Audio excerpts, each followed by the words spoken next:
Wide reach of Browns fandom. Sure, we know there are Browns fans all across the world, but often, they're from Cleveland or maybe have a personal tie to Northeast Ohio.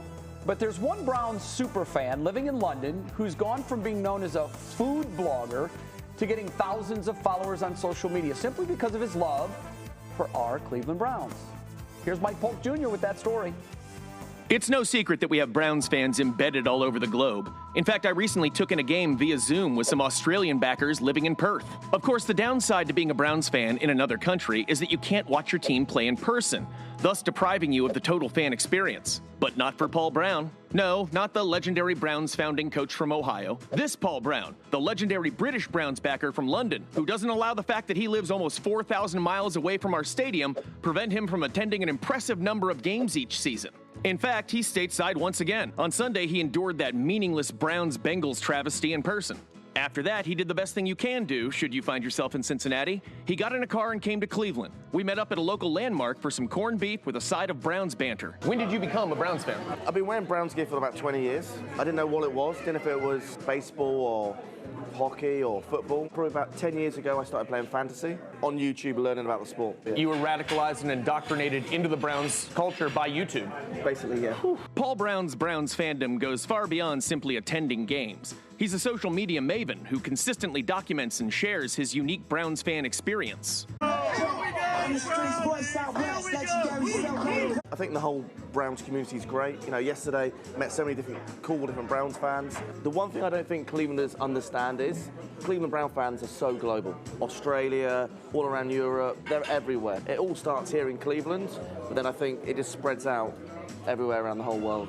After lunch, we decided to pop down to the lake to do a little daydreaming. I'm going to ask you for it now. We got to do this. Predictions. What are you seeing for this game? Houston game, very tough. I'm going to go with Cleveland Browns 21, Houston 20.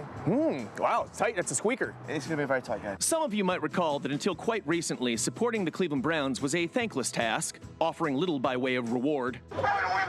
Watchable football. When do we want it? Now! But we kept supporting them in spite of their ineptitude for a simple reason. We live here, so good or bad, they are our football team. But unlike us, Paul had a choice, and yet he stuck it out right along with us, even racking up air miles to catch games during the 0-16 season. Given that, there aren't many Browns fans more deserving of some Cleveland playoff excitement than this guy from London, England. What is it? Is it 3 games and then we're in a Super Bowl? 3 wins in a Super Bowl? That's it. Anything can happen. 180 minutes of football, and then we're in the Super Bowl. If it's not this year, the Super Bowl, it's going to be very soon. I can feel it. Really? Yeah. That's actually felt that, for some reason, hearing that in a British accent makes it sound so much sweeter. And I believe you. Fingers crossed. All right. Well, hey, go Browns, man. Go Browns. Go Browns. We got this. We got this! No matter what country you're barking from on Saturday, go Browns. Anyone with a British accent sounds very believable to me, as far as I'm concerned. True, that's true, It is more credible. Isn't it true? Yeah. And I will say one more nice thing about that man is that Paul Brown was nice enough to share half of his Slyman's corned beef sandwich with me. How about that? That was nice. Guys, is that not amazing? Generosity. You know what I mean? Nice So he man. became a fan because his name is Paul Brown. But Yes. he could have been a Bengals fan. I mean, Paul Brown wins. Exactly. That would have been an option, especially the Bengals were better when he became a fan probably than us. Or ideally, in his perfect world, his name probably would have been, Baltimore Raven. That's his Christian name. He's like, well, I got to follow them. No, but not really. I hate them too, but they're very good this year. Yeah, they are. They're really the big stumbling block to anybody else in the AFC. What's crazy to me is, like you said, he could have jumped off the bandwagon at any point. Yep. But he did make the right choice.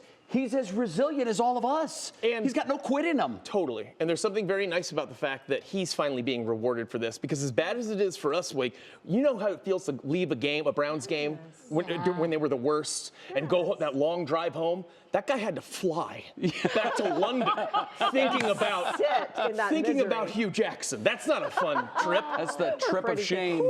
So good for him, good for Paul Brown, good for Browns backers everywhere all over the world. Enjoy yourselves. I love your Browns ensemble too today. Did you notice? Very nice, I always Thanks. do. I'm doing it all week. All right, great. We all should. On some. Thanks, Mike. No problem, guys. Thanks, folks.